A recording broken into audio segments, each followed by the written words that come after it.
పరిశుద్ధ నామానికి మహిమ కలుగును గాక. హల్లెలూయా, హల్లెలూయా. గత 2 వారాలుగా యోహాను సువార్త 15వ అధ్యాయం 1 మొదలు 8 వచనాలలో యేసుక్రీస్తు వారు ద్రాక్షావళిని గూర్చి మాట్లాడినటువంటి ఉపమానమును ధ్యానిస్తూ ఉన్నా. ఈ ఉపమానం 4 భాగాలుగా ధ్యానించాలని నేను తెలియజేశాను. మొదటిది ధ్యానించాం, ఫలించాలి. ఫలించాలి అంటే ఏ ఫలాలు నీలో నాలో ఉండాలో 10 విషయాలను నేను తెలియచేయటం జరిగింది మొదటి సందేశంలో. రెండవదిగా ఫలించకపోతే కలిగే నష్టం ఏమిటో గత వారం ధ్యానించాం.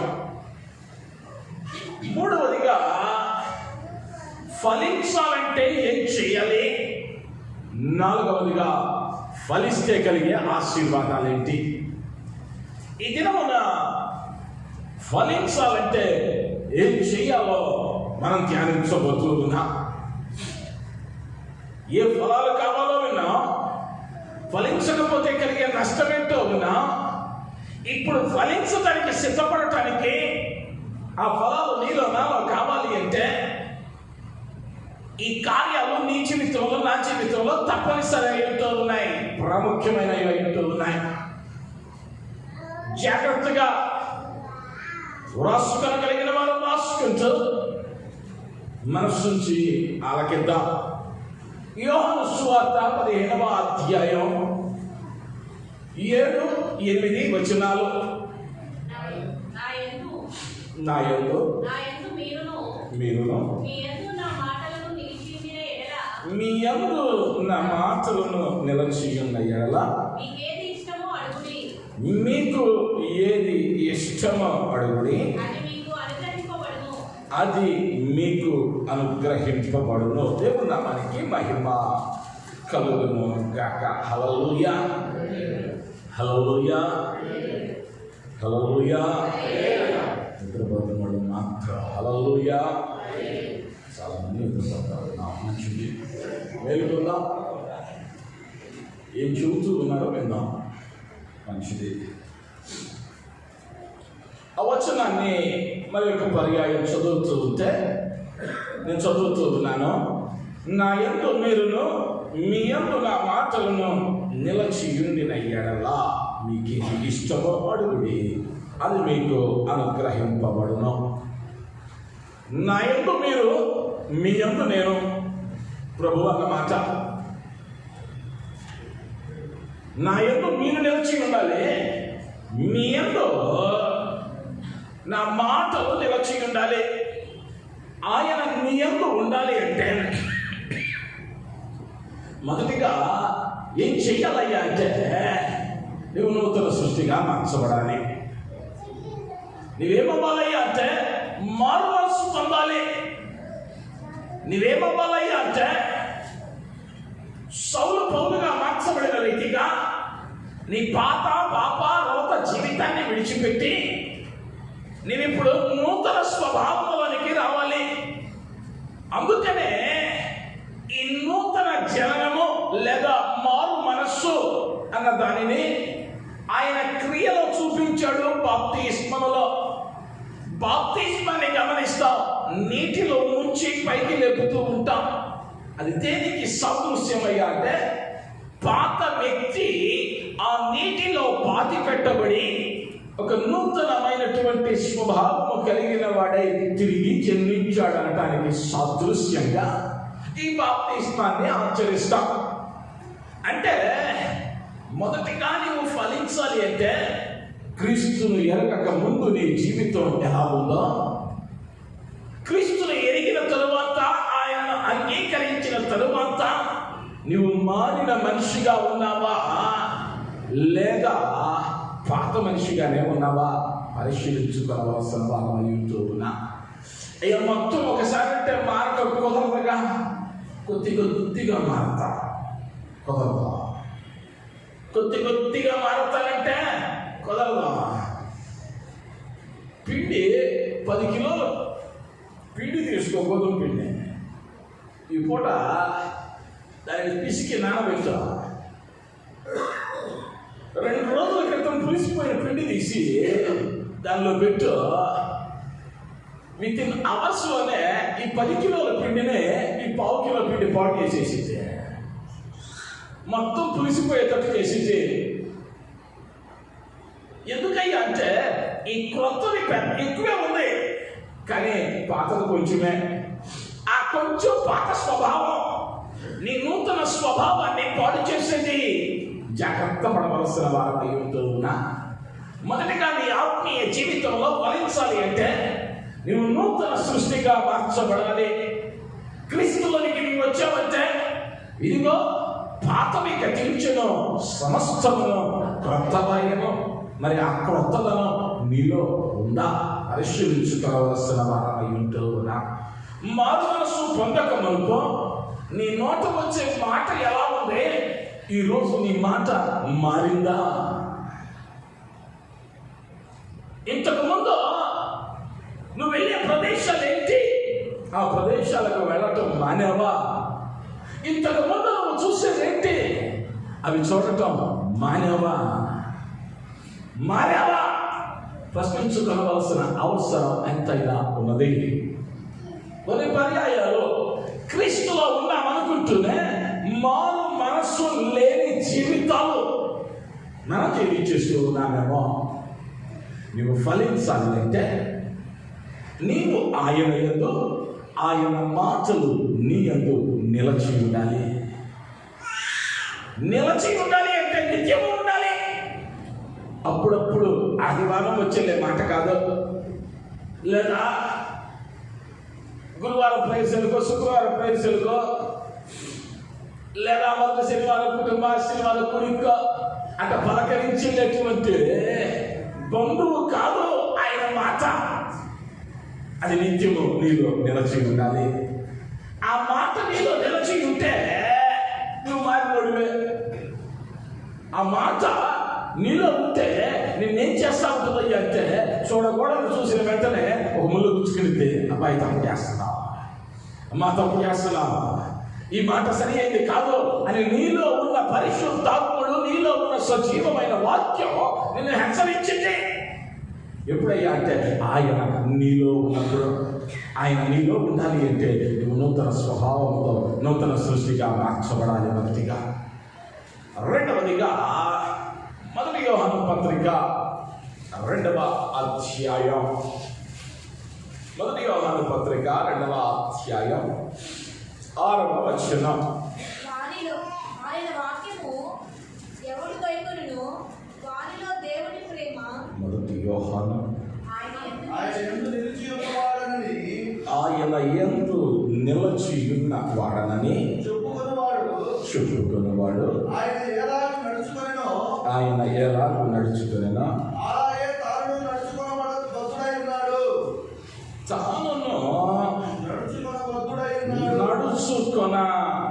బద్ధుడై ఉన్నాడు. దేవుని నామానికి మహిమ కలుగును కాక. హల్లెలూయా.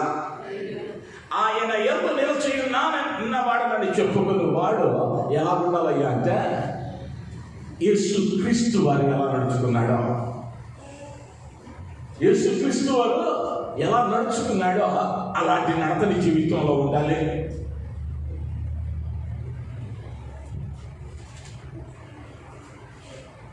కొన్ని పర్యాయాలు మనకేమైందయ్యా అంటే పాండిత్యం ఎక్కువయ్యి చదవక ముందు కాకరకాయ అన్నంట అమ్మగారు, చదివినాక చీకరకాయ అన్నంట.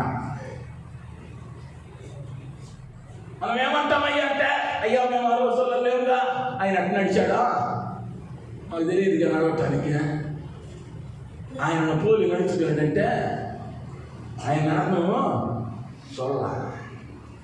ఆయన నడిచిన విధంగా నువ్వు నడవమంటే ఆయన ఎప్పుడైతే శోధన వచ్చిందో ఆ శోధనలో ఆయన ఎలా వెళ్ళాడో, ఆయన తనను హింసిస్తూ ఉన్న వారిని, ద్వేషిస్తూ ఉన్న వారిని, మోపం మీద ఉమ్ము వేసిన వారిని ఏ విధంగా క్షమించాడో అది ఆయన నడత. తన శరీరం దున్నబడటానికి అప్పగిస్తే వారిని ఏ విధంగా ప్రేమించాడో అది ఆయన నడత. ఏ విధంగా తనను బంధించడానికి వస్తూ ఉన్నారని తెలిసినా వారికి స్వస్థతనిస్తా ఉన్నాడో అది ఆయనలో ఉన్న నడత. సర్వలోకాన్ని ఇస్తానన్నా కూడా దానికి ఆశపడక దేవుని మీద ఆధారపడి ఆయన పంపిన చిత్తాన్ని జరిగించడానికి సమస్తాన్ని విడిచిపెట్టి ప్రభువును మహిమపరచడానికి లోకంలోనికి వచ్చిన ప్రభువు ఆయన ఈ లోకంలో ఎలా నడుచుకున్నాడో ఒక మాదిరి ఉంది. ఆకలైతే ఏం చేశాడో, దుఃఖం వస్తే ఏం చేశాడో, వేదనలో ఏం చేశాడో 4 సువార్తలు చదివితే క్షుణ్ణంగా ఎప్పుడు ఎలా నడుచుకోవాలో అర్థమైంది. ఇప్పుడు ప్రశ్నించుకోవాలి, క్రీస్తునందు ఉన్నానని అనుకునేటువంటి వాడు ఆయన పోలి నడుచుకోవాలి. ఆయన పోలి నడుచుకోవటం లేదు అంటే ఆయనలో లేమనే అర్థం. ఆయనను పోలి నడుచుకోలేకపోతా ఉన్నావు అంటే ఇంకా నీ రూపము మార్చబడలా. ఏదైనా పోటీ పరీక్షలకు వెళితే 35 మార్కులు వస్తే పాస్ చేసేస్తారు. కానీ నా ప్రభువు దగ్గర 35 మార్కులు కాదు కావాల్సిందే, 100కి 100 మార్కులు కావాలి. నీలో దోషమే మాత్రమో ఉండకూడదు, నీలో పాపమే మాత్రమో ఉండకూడదు.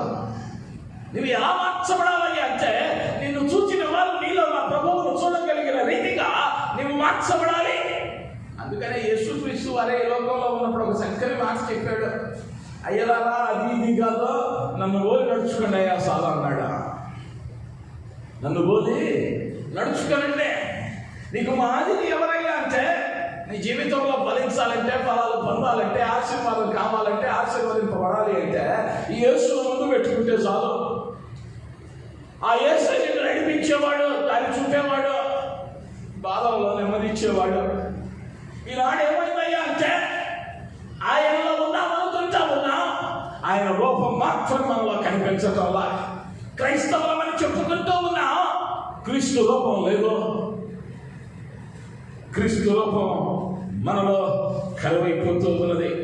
ఆయన ఎంతో నిలిచి ఉన్నవాడనని చెప్పుకునేవాడు ఆయన ఎలాగూ నడుచుకునేనా అలాగూ నడుచుకున్న భక్తుడై ఉన్నాడు. అంటే ఇక నడుచుకోవాలి తప్పదు, అది నిబంధన. ఒకసారి పరిశీలించుకోవాలి, ఆయనకు ఎంత దగ్గరగా మన జీవితాలు ఉన్నాయి. ఆయనకు ఎంత దగ్గరగా మన జీవితాలు ఉన్నాయి.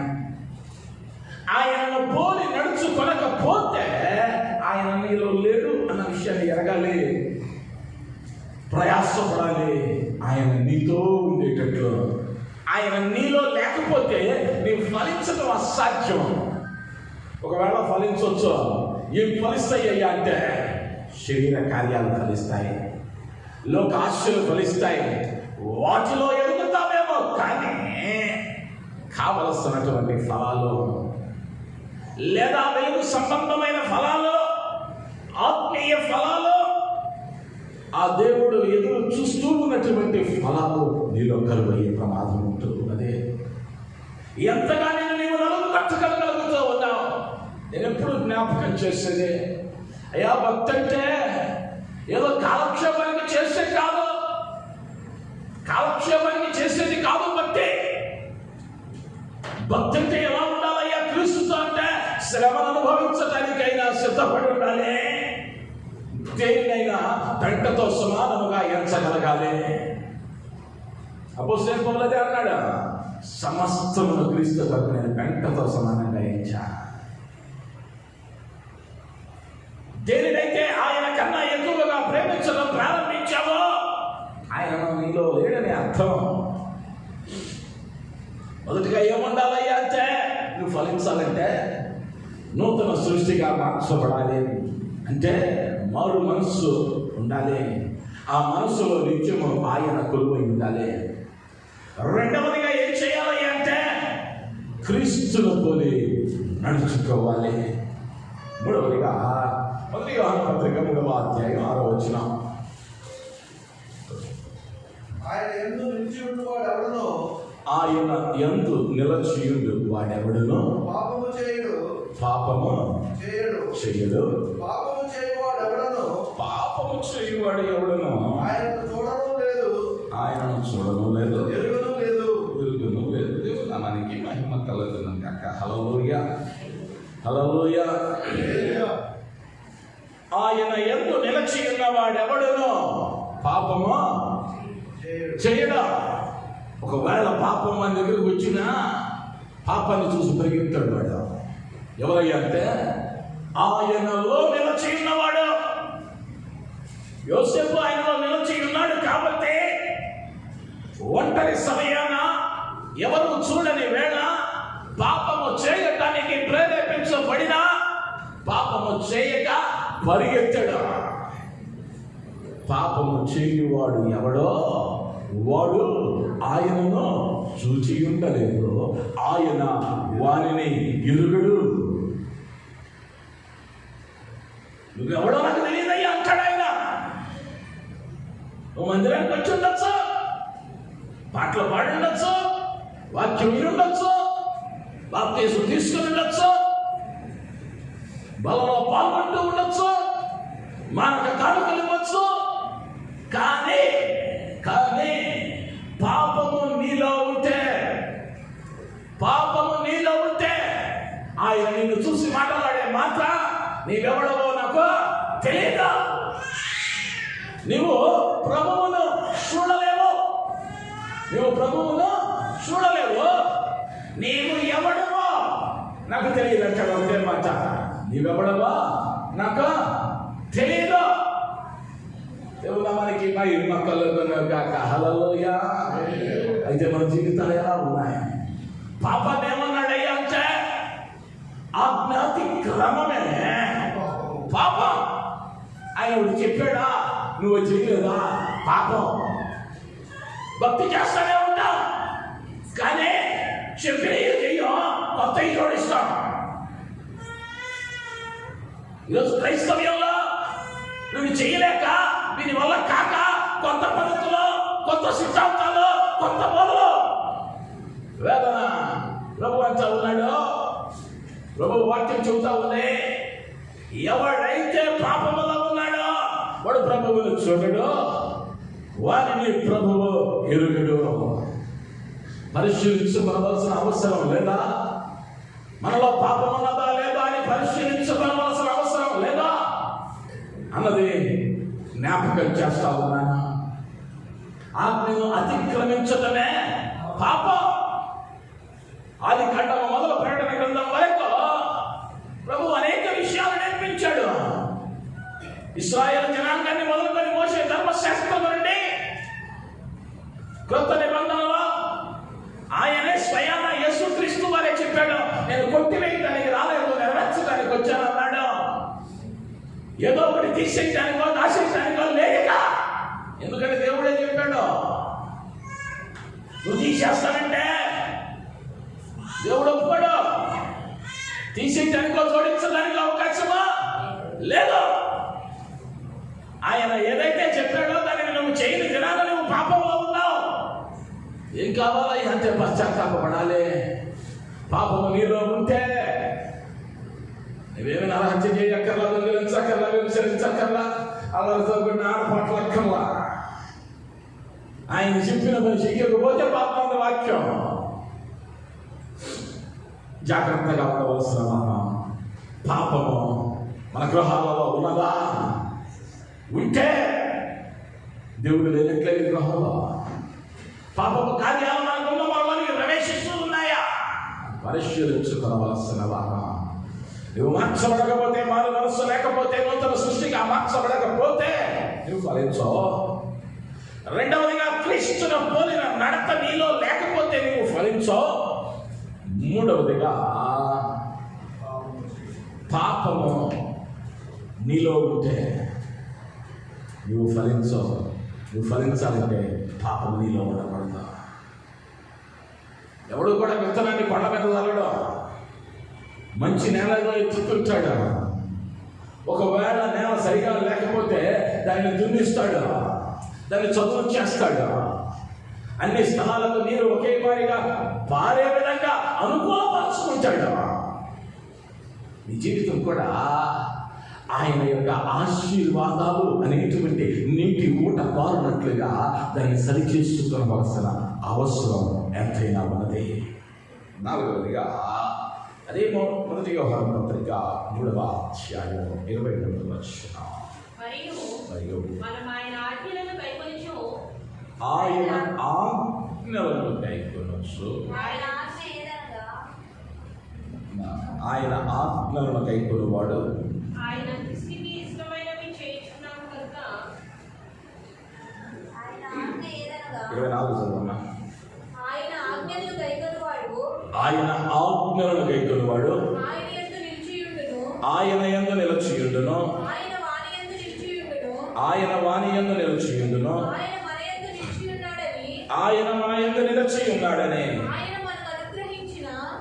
ఆయన మనకు అనుగ్రహించిన ఆత్మమూలముగా తెలుసుకొనుచున్నాము. దేవుని నామానికి మహిమ కలుగును గాక. హల్లెలూయా. నాలుగవదిగా ఏం చేయాలయ్యా? ఫలించాలి అంటే ఆయన ఆజ్ఞలు కైకొనాలి. ఆయన నీలో నిలిచి ఉంటే నేను ఫలిస్తావు. నా నుండి వేరైన ప్రతి కొమ్మ పారవేయబడి ఎండిపోయి అగ్నిలో కాల్చివేయబడును. నీవు ఆయనలో నిలిచి ఉంటేనే ఫలం. ఆ ఫలించాలి అంటే నీలో ఏముండాలయ్యా అంటే మారు మనస్సు ఉండాలి, యేసును పోలేని నడత నీలో ఉండాలి, పాపము నీలో ఉండకూడదు. నాలుగవదిగా ఆయన ఆజ్ఞలను కైకొనాలి. ఆయన ఆజ్ఞలను కైకొంటేనే ఆయన నీతో ఉంటాడు, నీవు ఫలించిన వానివిగా ఉంటావు. మోషే ధర్మశాస్త్రం మొదలుకొని ప్రకటన గ్రంథం వరకు బైబిల్ పండితుల అంచనా ప్రకారం, వారి యొక్క లెక్క ప్రకారం ఇవ్వబడిన ఆజ్ఞలు 5836 అని చెప్పబడుతూ ఉన్నాయి ఇంచుమించుగా. వీటన్నిటినీ కూడా ప్రభువు కొత్త నిబంధనలోనికి వచ్చేసరికి ఒక్క మాటతో ధర్మశాస్త్రమునంతటినీ జత చేశాడు. ఈరోజు ప్రశ్నల్లో కూడా మీరు రాశారు, నిన్ను వలె నీ పొరుగు వారిని ప్రేమించుము. నువ్వు వాడిని ప్రేమిస్తే నీ పొరుగు వారిని వారి దేన్ని దొంగిలించో, వారికి హాని తలపెట్టో, వారి మీద అసూయపడో, వారిని హత్య చేయో, లేదా వారిదైనా ఏది నీవు ఆశించదు. అనేకమైన కార్యాలు దీనిలోనే సరిచేయబడతాయి. ఎప్పుడయ్యా అంటే నిన్ను వలె నీ పొరుగు వారిని ప్రేమించినప్పుడు. అయితే ఆయన ఆజ్ఞలు నీవెంతవరకు పాటిస్తూ ఉన్నావో ప్రశ్నించుకోవాలి. పరిశుద్ధ లేఖనం స్పష్టంగా చెప్పింది. ప్రభువైన దేవుడు చక్కగా చెప్పాడు, నేను రోషం కలిగిన వాడను, నాకు చెందవలసిన మహిమ మరిదే, నీకు నేను చెందడానికి నేను ఇష్టపడే వాడను కాదు, నేను రోషము కలిగిన దేవుడును. నాకు ఇవ్వాల్సిన సమయమా, నాకు ఇవ్వాల్సిన మహిమా మరి దేనికైనా ఇచ్చావా? నేను నీలో ఉండను, నీ యందు నేను ఆనందించను అని ఆయనే చెప్పాడు. అయితే ఆయన ఆజ్ఞలు పాటిస్తా ఉన్నామా? ఆయన ఆజ్ఞలను పాటించకుండా నీవెంత భక్తి చేసినా దాని వలన ప్రయోజనం లేదు. నాకు ఎప్పుడు ఒక సామెత గుర్తొచ్చింది. తల్లికి ముడత చీర కొనిలేదు కానీ పిల్లికి పొట్టి చీర కొనిచ్చాడంట. కన్న తల్లికేమో ముడత చీర కాటన్ చీర కొనియడానికి లేదు, ఇంటికి మాత్రం పట్టు చేస్తానన్నాడంట. అంటే చెయ్యాల్సిన భక్తి చేయడం చేతకాల, కొత్త భక్తి కావాలి. ఇప్పుడు దేవుడు చెప్పి పక్కన పెడుతున్నాం. దేవుడు చెప్పి చేయటం కొత్త వీళ్ళు రాస్తున్నారు. ఇక కొత్త ఉన్న చేస్తే చాలా, ఇంట్లో ఉన్న తల్లిని చూస్తే చాలా, ముందులో పక్కింట్లో పిగిన తర్వాత చూడొచ్చా. పరిశుద్ధ లేఖనంలో నీకు ఇవ్వబడిన ఆజ్ఞలను పాటిస్తే చాలు, ఆయన నీతో ఉంటాడు, ఆయన నీతో ఉంటాడు. 5వ యోహాను పత్రిక 4వ అధ్యాయము 12-13 వచనాలు. ఏ మానవుడును దేవుని ఎప్పుడును చూచి ఉండలేదు. మనమొకరినొకడు ప్రేమించిన ఎడల దేవుడు మన యందు నిలిచియుండును. దేవుడు నామానికి మహిమ కలుగును గాక. హల్లెలూయా.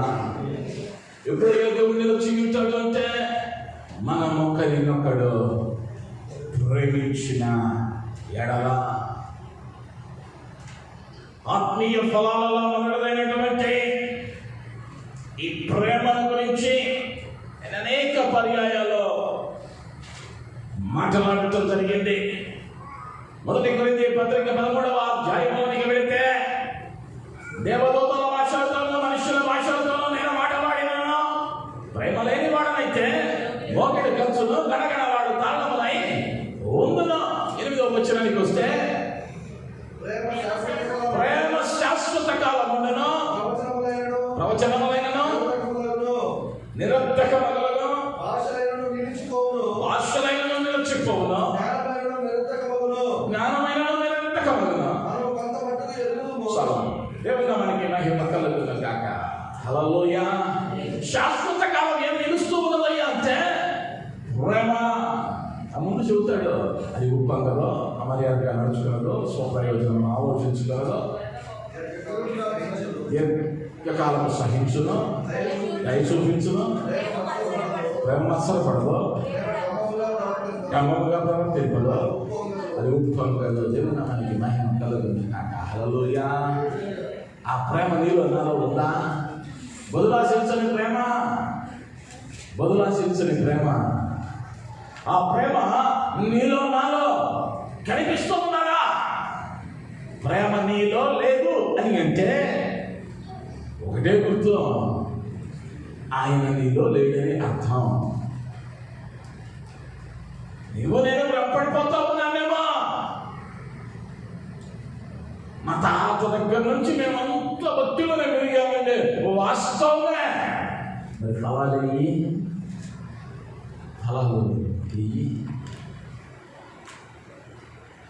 ఊరి పేరు బాగానే ఉంది, మరి నీ ప్రవర్తన ఎలా ఉంది? ఆ మధ్యకాలంలో ఒక వార్త తిన్నాను. నేను ఎక్కువ న్యూస్ చూస్తూ ఉంటా. ఒక వార్త విన్నా, ఇంచుమించు 50 ఏళ్ళు కాపురం చేశారు భార్యాభర్తలు ఇద్దరు. 50 ఏళ్ళు. ఆయనకి 75, ఈయనకి 70 వయసు. రాత్రి నిద్రపోతా ఉంటే పెద్ద రాయి తీసుకొచ్చి తల మీద వేసి చంపేశాడు ఆమె. 70 ఏళ్ళ ముసలామని, 75 ఏళ్ళు ఆయన 50 ఏళ్ళు కాపురం చేసిన తరువాత పెద్ద రాయి తీసుకొచ్చి నెత్తిని కొట్టి చంపేశాడు. ఎందుకు చంపాడు అని పోలీసులు అడిగితే అమ్మగారి మీద అనుమానం వచ్చింది. 50 ఏళ్ల తర్వాత ఈయనకి 50 ఏళ్ళు కాపురం చేసిన తర్వాత అనుమానం వచ్చింది. ఎందుకు వచ్చిందయ్యా అంటే 50 ఏళ్ళు కాపురం చేసేది కానీ ప్రేమ లేదు. ఒకరినొకరు అర్థం చేసుకోవాలా. ఒకే ఇంట్లో ఉంటా ఉన్నారు, ప్రేమ లేదు. ఒకే గిన్నెలో తింటున్నారు, ప్రేమ లేదు. నీ పొరుగు వారిని ప్రేమించమన్నాడు ప్రభువు. ముందు ఇంట్లో ఉన్న ప్రేమిస్తున్నావా? ఇంట్లో ఉన్న వారిని ప్రేమిస్తా ఉన్నామా? రక్త సంబంధికులను ప్రేమించగలుగుతున్నామా? ఆ ప్రేమ నీలో లేకపోతే ఆ ప్రేమ ఏం చేయాలి అంటే మర్యాదగా నడుచుకోదు, అది ఉప్పొంగదు. స్వప్రయోజనమైన విచారించగలరు. నాకేదైనా జరిగితే ప్రేమిస్తా, నాకేదైనా ఇస్తే ప్రేమిస్తా, అది స్వార్థం. నా ప్రభువు నీ నుంచి ఏమి కొరకనే నీ కొరకు నా కొరకు ప్రాణం పెంచిన వాడు ఆయన. బదులాశించని ప్రేమ ఆయనది. ఆ ప్రేమ నీలో నాలో ఉండాలి. ఈరోజు క్రైస్తవ కుటుంబాలలో ఆ ప్రేమ అనేటువంటి ఫలం కనిపిస్తా ఉందా? పరిశీలించుకోవద్దా? ఈరోకైనా కూడా ప్రేమించు. ఆయనను ప్రేమించాలన్న ఆజ్ఞ ఆయన ఇచ్చాడు.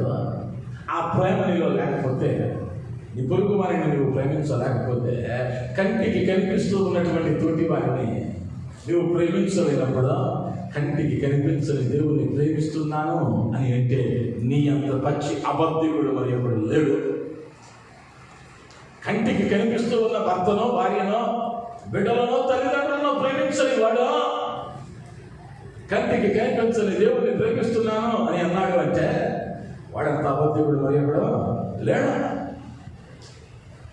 మొదటిగా అందుకనే అపోస్తలుడైన పౌలు అన్నాడు, క్రియలు లేని విశ్వాసమా మృతమా.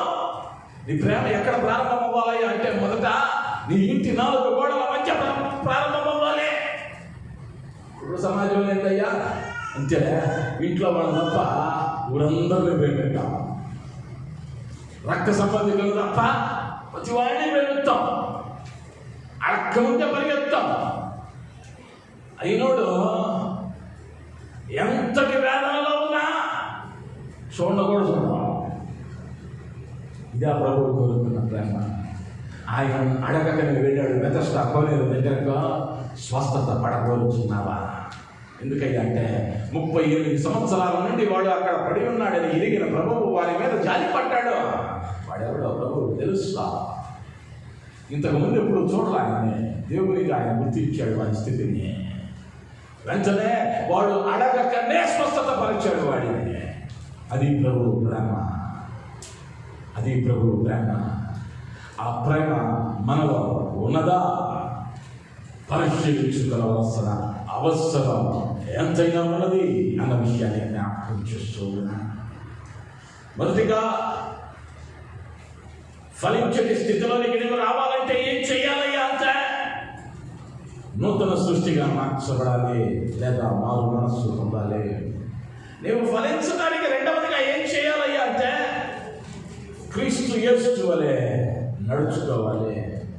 మూడవదిగా ఏం చేయాలయ్యా అంటే పాపము చేయకూడదు. నాలుగవదిగా ఏం చేయాలయ్యా అంటే ఆయన ఆజ్ఞలను కైకొనాలి.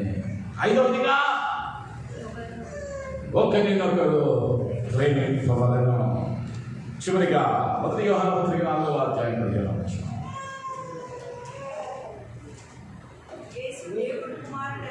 యేసు దేవుని కుమారుడని ఎవడు ఒప్పుకొనునో వానిలో దేవుడు నిలిచి ఉన్నాడు, వాడు దేవుని యందు ఉన్నాడు. దేవుని నామానికి మహిమ కలుగుగాక. హల్లెలూయా. యేసు దేవుని కుమారుడని ఎవడు ఒప్పుకొనునో వానిలో దేవుడు నిలిచి ఉన్నాడు. అంటే యేసు దేవుడే కదండి అంటే వాస్తవమైన నువ్వు నేను అంగీకరించాం. అంగీకరించని వారు ఈ లోకంలో ఇంకా అనేక మంది ఉన్నారు. ఇంకను యేసుని దేవునిగా అంగీకరించని వారు ఉన్నారు. 2000 సంవత్సరాల క్రితం యేసు దేవునిగా ఈ లోకంలోనికి వస్తే యూదులైన వారు మెస్సయ్య కొరకు ఎదురు చూస్తూ ఉన్నామని, మెస్సయ్యనే దేవుడిని ఆనాటి యూదులు దేవుని జనాంగమని పిలువబడిన వారు ఆయనను ప్రభువుగా అంగీకరించలేదు. ఆయనను ప్రభువుగా అంగీకరించలేదు. ఆయనను సిలువకు అప్పగించారు. ఈనాటికి వివిధ రకాలైనటువంటి వ్యత్యాసపు బోధలో యెహోవాయే దేవుడని, పరిశుద్ధాత్ముడు లేడని, క్రీస్తు దేవుడు కాదు ప్రవక్త అని వెర్రి బోధలు అనేకం మనసు ఉన్నాయి. అయితే నీవు నేను ఏది ఒప్పుకోవాలయ్యా అంటే యేసు దేవుడిని, దేవుని కుమారుడిని ఎవడు ఒప్పుకొనడో, ఈ ఒప్పుకొనడం బహిరంగంగా జరగాలి. బహిరంగంగా జరగాలి అంటే నీ భక్తి రహస్యమైనదిగా ఉండకూడదు. నీ భక్తి రహస్యమైనదిగా ఉండకూడదు. నిన్నెవరైనా అడిగారా,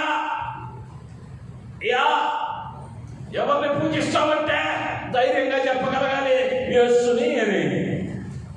యేసుని అని. నేను శుక్రవారం ప్రార్థనకు వచ్చిన వాళ్ళకి తెలుసు, భారతదేశంలో క్రైస్తవ్యం ఏ రాష్ట్రంలో ఏ శాతంలో ఎంతమంది ఉన్నారో లెక్కలతో సహా చెప్పా. మన తెలుగు రాష్ట్రాల్లో 1.37% అంటే 100 మందిలో ఒకడే ఉన్నాడు క్రైస్తవుడు. బహిరంగంగా ఒప్పుకోలేని స్థితిలో ఉన్నాం.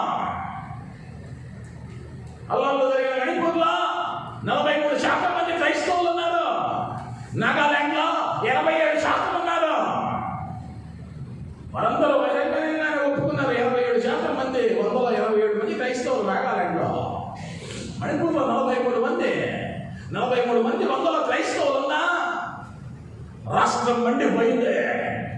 అగ్ని జ్వాలలు ఎగసిపడ్డాయి. వేల మంది ప్రాణాలు ఆవిరైపోయాయి, కాలిపోయారు. 43 మందికే ఆ పరిస్థితి అంటే ఒక్కడివే. నువ్వు ఒప్పుకోవటం ప్రారంభించకపోతే రాబోయే రోజుల్లో తిప్పలు తప్పవు. నువ్వు బహిరంగంగానే క్రైస్తవుడిని అని చెప్పుకోలేని నిస్సహాయ స్థితిలో, నేను యేసు యొక్క శిష్యుడను, ఆయన కుమారుడను, కుమార్తెను అని బహిరంగంగా చెప్పుకోలేని నీ సాక్ష్యం వ్యర్థమే. దీపం ఎక్కడ ఉండాలయ్యా అంటే అనేకులకు వెలుగుచున్నట్లు దీపస్తంభం మీద ఉండాలి. దాన్ని కొంచెం కింద దాచిపెట్టకూడదు. నీ సాక్ష్యం నువ్వు ఫలించే వారిగా మారి ఈ ముందున్న 5 కలిగి ఉండి నువ్వు ఎలా ఉండాలయ్యా అంటే అనేకులకు మాదిరిగా ఉండి బహిరంగంగా యేసు దేవుని కుమారుడిని ఒప్పుకోవాలి. యేసు దేవుని కుమారుడిని ఒప్పుకోవాలి. నేను సాక్ష్యాన్ని చెప్పా. ఆ యొక్క హిమాలయ ప్రాంతాలలో పర్యాయం సాధు సుందర్ సింగ్ గారు రైలు ప్రయాణం చేస్తూ ఉంటే రైలు ఆగింది. దారి పక్కన కొంతమంది యవనస్తులు కూర్చొని ఉన్నారు. వారు మద్యం సేవిస్తూ కేకటాడుతున్నారు. ఈయన గారికి అలవాటు ఏంటయ్యా అంటే కాషాయ వస్త్రాలే ఇప్పుడు ధరించి ఉంటాడు సాధు సుందర్ సింగ్ గారు. ఆయన గురించి చిన్నతనం నుంచి వినటాన్ని బట్టి ఆయన జీవితం పట్ల నాకు, చరిత్ర పట్ల చాలా ఆసక్తి ఎక్కువ. నాకు తెలియని దినాల్లో మా ఇంట్లో పెద్దవాళ్ళ ఫోటోలు అన్నీ ఉండేవి చుట్టూరు. మా చిన్నతనంలో అలా మధ్యలో పెద్ద ఫోటో, మన క్యాలెండర్ కన్నా పెద్దగా ఉంటుంది, అంత ఫోటో ఉంటుంది సాధు సుందర్ సింగ్ గారి బొమ్మ కూడా. నేను చెప్పుకునేవాడిని అప్పుడులో. ఎవరైనా వచ్చి తెలియని వాళ్ళు అడిగేవాళ్ళు అది ఎవరు అని. నేను వెంటనే అనేవాడిని ఆయన కూడా మా తాతయ్యలే అని. మనకు తెలియదు అప్పుడు. అయితే ఆయన కాషాయ వస్త్రాల్లో కనిపించిన వెంటనే వస్తువులో అక్కడ నుంచి లేచి పారిపోతా ఉన్నారు. ఎందుకు పారిపోయారయ్యా అంటే వాళ్ళలో ఒక కేకేస్తున్నాడు, అరే యేసు వచ్చేసాడు, మనం చేస్తున్న తప్పు, ఇది వదిలిపెట్టకపోతే మనం శిక్షిస్తాడు అని పరిగెత్తారు. సాధు సుందర్ సింగ్ గారు ప్రసంగం ఇలా. సాధు సుందర్ సింగ్ గారు ట్రాక్ ఇవ్వాల, వాళ్ళకి కరపత్రిక ఇవ్వాల, లేకపోతే అక్కడ ఒక మీటింగ్ పెట్టలా, అక్కడ ఒక కచేరీ పెట్టలా, ఏమీ చేయలా.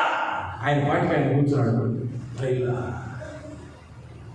నువ్వెవరికి సువార్త చెప్పక్కర్లా. అందుకని అపోస్తలుడైన పౌలు అన్నాడు, మీరు సువార్త బోధించకనే మీ సత్క్రియలను బట్టి మీ పురుషులను ప్రభువులకే రాబట్టవచ్చున. నువ్వేం చేయక్కర్లా, సువార్త చెప్పక్కర్లా, ఉద్యోగం కూడా పెట్టక్కర్లా. నీ ప్రవర్తన బాగుంటే, నువ్వు ఫలిస్తా ఉంటే నిన్ను చూసి ఫలించని వాడు ఫలించడానికి నీ యొద్దకు వచ్చి ఆ ప్రభువు నీడలో చేరే అవకాశం ఉంటుంది.